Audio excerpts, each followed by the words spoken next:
Oke, halo semua sobat internet. Ketemu bareng gue Najib di Garisan Kelabu, tepatnya di acara tentang sudut pandang. Kali ini gue ditemani oleh co-host gue atau rekan gue. Bisa kenalin lah sendirilah gitu ya, biar enak gitu daripada gue kenalin. Punten sadayananya. Nama gue Nandar, umur 21 tahun, kerjaan karyawan restoran. Oke, Nandar Uwu. Oh iya. Ya, biar jelas kan gue. Iya, oke. Kali ini kita bakal ngomongin apa yang enak ya? Kita ngomong bebas aja, cuma ya yang sedikit menggelitik urusan kita lah gitu. Gimana kalau ngomongin keresahan gitu, kayaknya yang cocok buat awalan kayaknya ngomongin tentang sosial media dan segala penyakitnya, kayaknya seru ya. Ya gue bener lagi, atau juga emang udah titik penyakitnya dari sosial media itu sekarang Sih ya, udah menjamur gitu ya. Ibaratnya tuh udah kayak cancer gitu kan, tapi udah kelihatan cancer lagi, udah kayak part of body gitu. Udah susah gitu. Pasti ada sosial media tuh, pasti bukan penyakitnya tuh pasti ada gitu. Bukan hanya dari tubuh sendiri, tapi dari sosial media gitu. Bahkan sosial media itu kan kayak yang udah menjadi bagian dari diri lo sendiri atau hidup lo kan. Nah, ya itu udah jadi kultur kita di era neo gini, maksudnya. Kayak gini udah pergeseran zaman lah gitu kan. Kayak gini nih, kita mulai aja lah buat menghabiskan waktu ini. Kita akan ngebahas berbagai macam ya, atau apa ya, berbagai hal tentang penyakit di sosial media ya. Paling seputaran penyakit mental ya, penyakit sosial media itu. Untuk yang pertama ini dari sudut pandang, tapi ini dari sudut pandang orang-orang yang awam gitu loh, bukan terlalu ahli juga misalnya gitu. Ya, gitu. Disclaimer kita. Oh iya, disclaimer dulu ya gitu ya. Disclaimer dulu lah. Dari sudut pandang kita lah, sebagai orang awam gitu yang nggak tahu apa. Sebagai saya seorang awam gitu kan, dan juga orang yang udah 21 tahun hidup di dunia ini. Walaupun sebenarnya baru kenal atau bisa mikirnya dalam belasan tahun gitu. Ya, iya. Gak bakal mungkin lo lahir langsung bisa kan? Siapa tahu kan nanti kan, tapi gak bakal mungkin juga. Karena masih kecil gak bakal mikirin soal sosial media juga. Bener sih, gue dari 4 tahun lo kenal sosial media. Yang monyet. Iya, gue dibuatin akun Facebook kalau nggak salah sama paman gue gitu. Itu pertama kali gue main Facebook lo 4 tahun. Goks, hebat. Nggak kayak pater lah.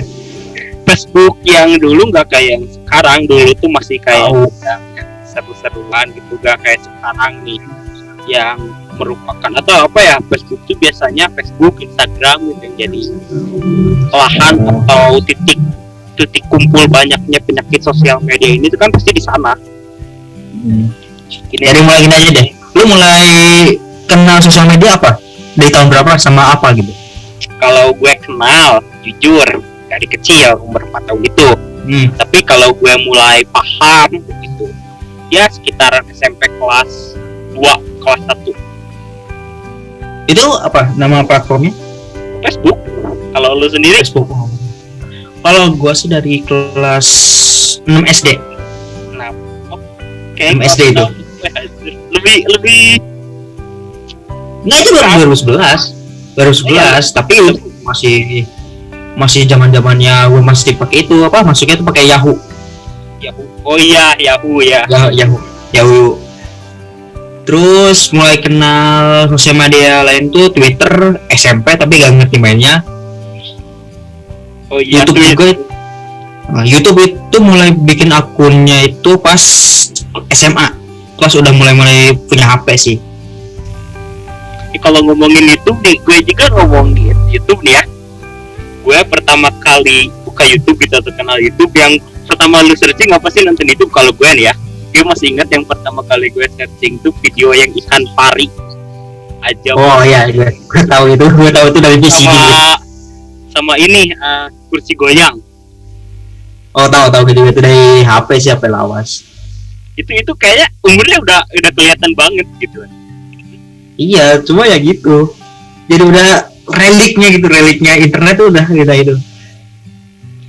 Deh, gimana? Terus bagi diri lo sendiri nih, sosial media tuh menurut lu lebih enak dulu atau sekarang? Kalau ngomong gitu sih ya gimana sih ya? Kalau misal sesuai fitur, mungkin gue bisa bilang sekarang. Soalnya mungkin dari kecanggihan internetnya, mungkin dari fungsi-fungsinya, ya zaman semakin cepat semakin berbahaya juga gitu, mengerikan. Tapi untuk sebuah komunitasnya bisa dibilang ya gimana ya, mungkin 5 tahun yang lalu masih berani gue bilang masih aman. Kalau dari gue sendiri 2015 lah gitu. 2017 tuh udah kayak pusatnya transisi loh. Kalau dari gue sendiri gitu yang gue kerasa banget 2017an itu. 2016 aja masih gue main internet itu masih aman-aman aja, maksudnya nggak ada sampai setoksik ini. 2017 itu kayaknya titik baliknya. Gue juga kan kenal lu udah dari Facebook kan? Iya dari Facebook. 5 tahun yang lalu kan? 5 tahun yang lalu gue masih udah ada Facebook. Facebook yang pertama itu udah gue hapus Facebook soalnya karena terlalu sampai banyak toksiknya gitu, sampai gue hapus aja, udah bikin baru sampai gue filter semua orangnya. Sampai sekarang gue Facebook udah banyak akun, gak tau berapa banyak akun asli. Sampai sekarang tuh lupa password kebanyakan sih. Tapi ini ya, balik lagi ke topik gitu tentang penyakit sosial media. Kan menurut lu pasti gue ngerasain kan bahwa sosial media atau orang-orang yang bermain di sosial media sekarang itu kebanyakan toksik gitu kan, atau nggak sehat lah. Nah, kali ini kita bakal ngebahas beberapa tentang penyakit sosial media. Yang pertama yaitu, lu sadar nggak bahwa orang-orang itu kebanyakan tuh merasa pengen ikut tren di sosial media dan nggak mau ketinggalan tren tersebut kan? Pasti ngerasa kan? Kerasa itu mah. Sebenarnya sih itu sebelum ada internet juga ada. Sebelum ada internet. Cuma karena ada internet ini mungkin jadi tersebar dan lebih luas dan lebih masif lagi gitu. Menurut lo sendiri itu bisa disebut penyakit atau enggak sih? Penyakit itu tergantung orangnya sama tindakan apa yang dilakuin sih. Contohnya kayak apa ya? Kayak misal gini aja deh. Dulu itu kalau misal ada sebuah tren kayak misal yoyo deh, kita ke di anak kecil kan, sebelum ada internet yoyo kita kalau itu dulu sebelum ada internet, tren yoyo itu mungkin ada mungkin ramai itu untuk satu daerah atau mungkin 2 daerah itu kan, tapi gak semasif kalau misal untuk di zaman sekarang. Kalau misal itu pun viral atau gimana mungkin. Iya sih, yoyo itu contoh kecil aja sih itu mah. Kalau dari gue sendiri sih bisa disebut penyakit juga bisa iya gitu, karena sometimes ketika seseorang itu ingin merasa terus mengikuti tren gitu, itu akan jadi suatu kecanduan yang akut gitu. Dimana sih seorang itu pasti nggak bakal bisa terlepas dari namanya internet. Kalau udah mengikuti tren lah gila. Ya makanya pasti ini juga ada sangkut pautnya untuk poin kita selanjutnya sih. Dan selanjutnya selain tren juga pasti lu ngerasain yang namanya banyak penyakit atau apa ya, narsistik. Orang-orang tuh biasanya kan ingin narsistis banget gitu di internet supaya bisa dinotis. Ya itu makanya itu merupakan penyakit atau bukan sih? Itu sih udah jadi makanan, udah jadi kulturnya juga. Pasti kalau misal di sekolahan pasti ada aja satu orang yang pengen terlihat mencolok, pasti kan? Pasti entah itu mungkin dari prestasinya atau mungkin dari apanya. Kalau orang kayak gitu, kalau gue lebih sering nyebutnya badut kelas, karena dia yang jadi kayak hiburan tersendiri. Ya sih, tidak aja gitu kayak yang ada di lain sejak gitu kan. Walaupun gimana sih, walaupun annoying gitu, tapi kayak ya pasti ada, nggak bisa dipungkiri pasti ada. Walaupun kasih 10 orang dalam satu kelas itu kan bisa penyebab, pasti ada aja yang mencolok satu tuh pasti ada. udah kultur gitu, udah apa ya, udah habit gitu. Kalau Dan habit udah habit kayak itulah mengapa adanya perbedaan. Susah kalau mau disamaratakan. dan juga kalau sama rata kayaknya nggak asik gitu kan kalau semua orang nggak Yes. kayaknya bakal Ada hidup ini kayak nggak asik gitu kan, bisa aja masih ngalir. ya statis ada juga. Statis. Selanjutnya gimana kalau kita bahas yang selanjutnya, yaitu tentang voyeurism atau biasanya lebih dikenal dengan stalker. Nah ini nih seru nih. Lu punya orang yang diidolain nggak? Banyak gua. Kayak Dan fakta lucunya gue juga seorang stalker. sial. Bagus. Ya udah gini loh. Ya emang ini habit buruk. Tapi ya gimana sih ya? Ya ini juga udah jadi rasa haus untuk dari seorang itu. Susah manusiawi juga kalau misal orang itu ya stalker. Dia bisa disalahin tapi juga gak bisa dibenarkan. Ngomong-ngomong stalker, lu pasti sering juga kan tadi sering stalkerin orang. Ya sering, juga. Karena gimana sih ya? Kadang ngerasa kita tuh gak tenang kalau misalnya kita gak tahu apa yang dia lakuin. Kayak yang penasaran aja gitu, baru lihat sedikit kayak ini selanjutnya gimana sih? Si ini tuh ngapain sih? Iya kan? Ya emang gak sehat, cuma mau gimana lagi? Gak bisa dipungkiri pasti lu juga pernah kan? Dan biasanya stalker ini tuh pada orang-orang yang suka kan, itu yang lu Mostly atau yang cinta gitu kan. maksudnya mungkin kalau ke gebetan, pacar, atau mungkin mantan. Ya sih. Tapi gue gak pernah pikir mantan sih kalau gue itu. Ya lu kan gak punya mantan. Iya, aduh, come on man. Oke deh, kita lanjut aja ya, tinggalin Next lah ya.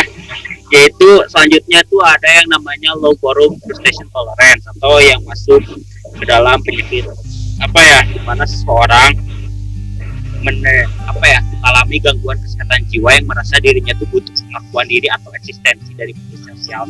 Ini kayaknya nyambung ke nomor 2 tadi yang tentang narsistik. Iya, narsistik gitu. Nih kalau misalnya soal pengakuan diri, gue jadi ingat ini apa di anime. Lu masih inget gak waktu pas Naruto ketemu Itachi yang Ida Tensei? Ya, ingat yang si Iya kan? Itu kan gue masih inget judulnya itu pengakuan. Iya yang itu judulnya gue masih ingat. Kalau gak salah di chapter manganya, kalau gak salah itu pengakuan. Mana di gue karena seorang itu kalau menurut gue sih, kalau misalnya mau diakui itu dia gak bakal dia sendiri yang bilang, tapi orang lain yang bakal ngakui dia sendiri tanpa harus dia yang ngakuin. Jadi gimana? Jadi sebuah pengakuan itu bukan diminta tapi didapat gitu kan. Iya didapat, datang dari orang lain, mostly tapi. Iya, tapi ini ada juga kayak penghormatan kan. Yes. Gini, kayak analoginya gini aja deh. Gue sebagai manusia gitu, lu harus menghargai semua orang, tapi lu nggak tentu atau nggak harus menghormati semua orang. Ngerti nggak sih? Iya, menghormati kayak gitu, pokoknya intinya sih. Intinya gitulah. Jadi intinya mah sebuah pengakuan itu harus didapatkan. Jadi, tapi menurut lo sendiri ini termasuk penyakit sosial media tuh kan? Enggak juga sih, cuma pasti ada sih di alami manusia itu pasti ada. Kayak gini aja, kayak misalnya ada anak kecil, dia pasti aja pengen pengakuan dari mungkin dari orang tuanya, temannya, atau mungkin saudaranya. Tapi kalau misalnya kadarnya udah melewati batas, ya itu jadi penyakit sih. Semua juga sih kalau misalnya udah melewat batas sudah beda lagi ceritanya. Dan juga biasanya itu kelakuan yang mereka lakuin untuk mendapatkan perhatian itu biasanya annoying kan kayaknya. Iya. Kalau gue bisa dibilang sih ya mungkin ya supaya menarik perhatian, mungkin mereka ngelakuin hal bodoh atau mungkin hal konyol, mungkin juga hal yang bisa bikin mereka di penjara kan. Biasanya gitu, biasanya. Ya gitu. terutama di negeri kita tercinta ini gitu kan. Ah. Ya daripada lanjut dan semakin seru, kita lanjutkan lagi aja ke Next. yang terakhir juga, yaitu tentang anxiety. Kalau menurut lo sendiri, anxiety ini ya bakal jadi pokok pembahasan utama kita. Oke. Lu dulu. Gue dulu nih. Untuk gue Iya. sendiri, untuk anxiety ini dari gue sendiri kayak ya gimana ya?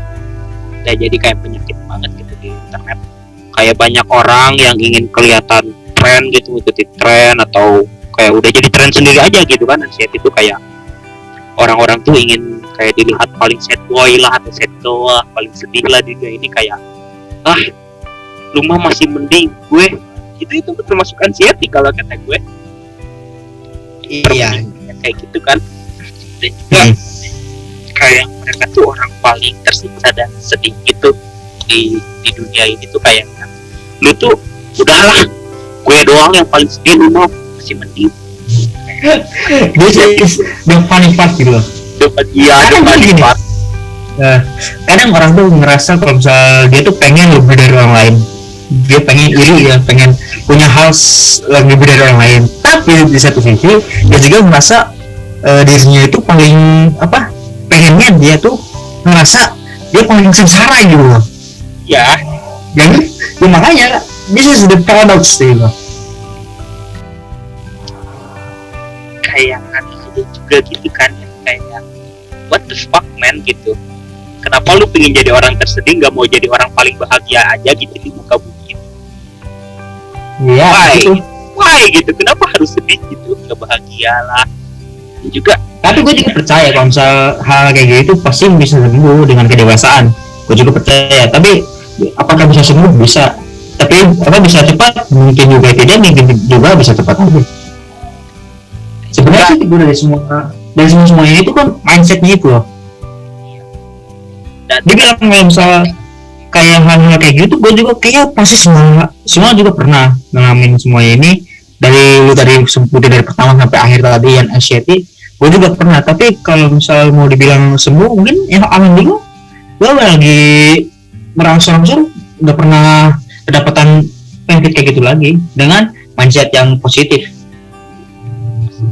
positive thing gitu ya. Dan juga emang sih benar, obat dari para penyakit ini kebanyakan kedewasaan ya. Ingat, kedewasaan kan menjadi ketuaan, kayak karena beda gitu. Semua orang mungkin bisa menjadi tua, tapi tidak semua orang bisa jadi dewasa gitu. Tahu kan maksudnya gitu. Yes. Jadi dewasa itu bukan karena umurnya, tapi karena pikiran. Bisa aja anak 15 tahun lebih dewasa dibanding anak yang berumur 17 tahun, 18 tahun. Bisa kan? Gue bilang kalau misalnya yang tertarik, gue tuh sempat tertarik sama anxiety ini mungkin lebih ke pokoknya gitu loh, kayak misal ya kayak insecure, kalau terus apa ya anxiety ini juga kayak lebih dekat sama orang-orang yang introvert. Terus dia juga Iya, setuju banget. Gak bisa salah juga kalau misal orang-orang introvert mungkin dia juga punya masalah, mungkin dia punya masa lalu yang gimana gitu kan, kita gak tahu. Kita juga gak maksa dia orang jadi extrovert, gak bisa. Cuma seenggaknya kebanyakan orang-orang yang introvert itu lebih sering kena anxiety. Ya, karena gimana ya, bedanya tuh kalau orang extrovert itu susah terkena anxiety karena mungkin pertama dia punya kenalan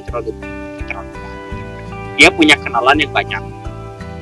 Yang kedua, dia pasti punya temen lah yang sediakan banyak. Berbeda kan dengan orang yang introvert. Biasanya orang-orang introvert ini cenderung menyendiri kan. Iya. Otomatis dia dan dia punya teman bermain sendiri pokoknya kalau itu. Ya. Bukan tidak punya, tapi punya teman main sendiri. Temennya sendiri gitu kan. Dan juga makanya kan kalau biasanya orang extrovert itu gimana ya, kan mereka punya teman, mereka cerita, mereka sharing. Tapi karena berhubung orang yang introvert ini kan kemungkinan punya temannya sendiri itu, dan juga mungkin gak sebanyak temannya orang-orang yang introvert, jadi mereka biasanya membanding-bandingkan gitu. Kenapa mereka bisa begitu? Mereka terlalu banyak berpikir dan terlalu banyak merasa cemas. Tapi gue juga gak bisa nyalahin karena keadaannya kayak gitu. Ya pasti kan banyak faktor yang mempengaruhi kan. Iya, karena gue sendiri percaya kalau misal orang itu bisa berubah jadi dari introvert ke extrovert ataupun sebaliknya. Karena gue sendiri kalau gue jujur gue dulu itu introvert. Sebenarnya Gue tuh dari kecil dari sampai SD gue introvert. Gue bener-bener jarang ngomong, jarang punya teman. Gue bener-bener kudet gitu kan. Kudet cuma kurang pergaulan juga. Tapi udah mulai SMP gue udah mulai ganti pola pikiran dan mesti lebih terbuka sama orang lain. Dan akhirnya gue lebih gimana ya, lebih ekstrovert lah gitu loh. Kalau udah dewasa gini dan banyak manfaatnya juga. Enggak dulu jujur jadi extrovert. Kita sampai SD kelas sampai kelas 6 dan udah SMP gue nggak ada kayak begitu kayak ya gue nggak bisa ngomong nilai gue lah semuanya berubah lagi gitu. Nah gue juga untungnya gitu hanya berjalan selama tahun itu. Ketika gue kelas SMP gue mulai kayak lah gue harus mengenali semua kayaknya, karena kalau gue nggak dikali juga sama gue bakal sulit adaptasi baru. Bener kan kalau gue susah banget gitu kan beradaptasi di lingkungan baru. Dan juga kayaknya kalau gue gini terus gitu, jadi introvert kayaknya gue bakal stuck gitu, takutnya. Karena emang pertamanya atau awalnya gue tuh orang yang ekstrovert gitu kan, jadi introvert, jadi gue ngerasa atau ngerasain sedikit vibe-nya gitu. Oke deh, karena mungkin udah berapa juga, Jangan lama-lama juga. Karena orang tersebut malas denger orang denger orang ngoceh lama-lama itu percuma. mungkin akan kita akhiri aja lah dengan kesimpulan dari lo. Itu deh. Kesimpulan dari gue sih gini aja. Penyakit dari sebuah media itu pasti ada. Kita juga gak bisa mungkin, tapi kita juga bisa menghindarinya. At least kita bisa menghindari lah, atau mungkin di OBT-nya ya kita dengan ubah pakai pola pikir yang sehat juga. Gitu aja sih. Mulai mendewasakan diri dan menjauhi komunitas-komunitas yang mungkin bisa aja berdampak pada kesehatan lu. Dan saran gue sih ya jauh-jauhi aja lah orang-orang yang kayak gitu mah. Oke, kalau dari gue sendiri kesimpulannya ya terserah dari lo sendiri. Lo mau jadi seorang yang yang ingin selalu ngikuti tren lah, narsis lah, anxiety lah, terserah lu sendiri. Itu hak lu juga. Ya itu hak lo juga. Gue sebagai orang gak bisa memaksakan kehendak lo gitu, karena kan hak asasi manusia lo itu juga. Tapi jadi gue sendiri, gue cuma ingetin jangan terlalu berlebihan gitu, karena segala sesuatu yang berlebihan itu gak akan baik gitu bagi diri lo sendiri. Yes.